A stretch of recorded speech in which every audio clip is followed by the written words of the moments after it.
Yeah, Claudine, I spoke to Tony Ogorek of Ogorek Wealth Management about this stock rally, as well as UB political science professor about the impact this election could have on traditional campaigning going forward. It was sort of what we call a relief rally rather than any kind of vote on what the policies are going to be like. The jump in the stock market seen after Donald Trump's election follows the trend of presidential transitions dating back to JFK.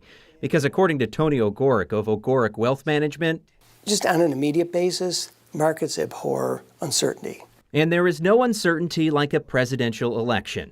That same stress Americans have on election night is felt in the stock market and reflected short term when we all know the answer. Long term, however, the stock market is up, but the bond market tends to be down. And the bond market, the longer term bonds, 10, 20, 30-year bonds, those are down because, again, that's a bet on future inflation.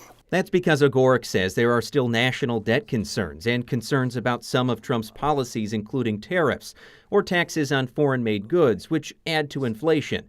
On the flip side, big companies like Apple, Google, and Tesla are also helping rally the stock market because Trump is expected to be lighter on regulation. These companies really don't have a whole lot to worry about in terms of antitrust, so they can forget about a lot of that stuff and continue doing what they're doing. Another impact beyond the stock market, according to UB political science professor Jacob Neiheisel, is the model for running a campaign. Where Donald Trump did things differently, he wrote a new book and ended up the big winner. Bigger than anyone predicted.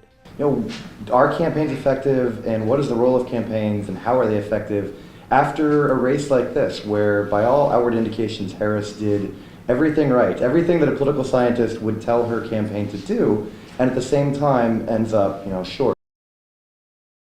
That's very interesting. I remember during the Obama years, text messaging was big, and now we're seeing this, but what can we expect possibly in 2 years? Yeah, I mean, the use of podcasting was big in the Trump campaign. That seemed to help them here reach a younger male voter in a lot of cases, but a lot of things are changing here. A lot of things have changed already. It'll be interesting to see how they play out, and these impacts, continue to kind of play out in the coming months and years. Definitely so, and we saw it this time for sure.